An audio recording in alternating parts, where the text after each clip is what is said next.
So last month, I got a letter from the city saying I was being fined $1,500 for illegal construction on my property. I'm standing there holding this thing completely confused because I haven't built anything. Turns out, my neighbor Karen reported me for a shed that's been in my backyard for 12 years. 12 years. And that's when I decided to do a little ding of my own. Best decision I ever made. Okay, let me back up. I'm a 34-year-old guy, I work in IT, and I bought my house about 6 years ago in a quiet suburban neighborhood. Nice place, good people, except for one person. Karen, mid-50s, lives 2 houses down, and she's got this thing where she thinks she runs the entire street. She's called the cops on kids for playing basketball too late. She's reported people for parking on the street during the day, and she's constantly complaining in the neighborhood Facebook group. Most of us just ignore her. But this shed thing, that crossed a line. The shed was built by the previous owner, and it's completely legal.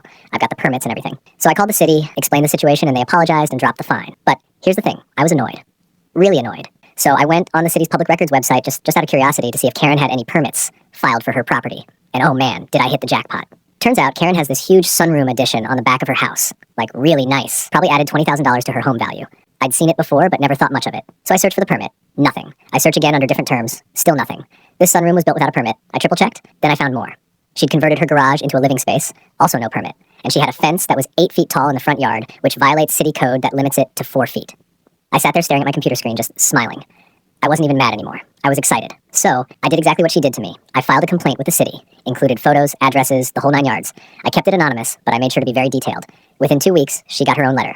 Then another one. Then the city inspector showed up at her house. I watched from my window with a cup of coffee, and let me tell you, it was the most satisfying coffee I ever had. She came outside, clearly upset, waving papers around and yelling at the inspector. He didn't care. Rules are rules. In the end, Karen had to pay almost $8,000 in fines and permit fees, and she had to hire contractors to bring everything up to code. She even had to tear down part of that sunroom because it was built too close to the property line, and the inspectors made her redo a few things that were technically minor, but still out of compliance. I could see the stress on her face every time a new inspector came around or when she got another letter in the mail. A few weeks later, she actually came to my door and apologized. Didn't admit she reported me, but she said she realized she'd been too focused on other people's business, and that maybe she'd gone overboard. I just nodded and said, "Yeah, I think we all learned something here." After that, things on the street changed. She stopped calling the cops on kids for little things, she wasn't complaining in the Facebook group anymore, and for the first time in years, people actually felt comfortable parking without worrying about her. Honestly, it was kind of surreal. I'd always known she was strict about rules, but seeing her have to follow them herself and pay the price when she didn't was oddly satisfying. It felt like justice, but in a very civil, suburban kind of way. Moral of the story? If you're going to call people out, make sure your own house is in order first. Literally. Because sometimes the tiniest oversight on your part can come back to bite you harder than anything you tried to accuse someone else of. And trust me, watching it all unfold from my window with a cup of coffee, priceless.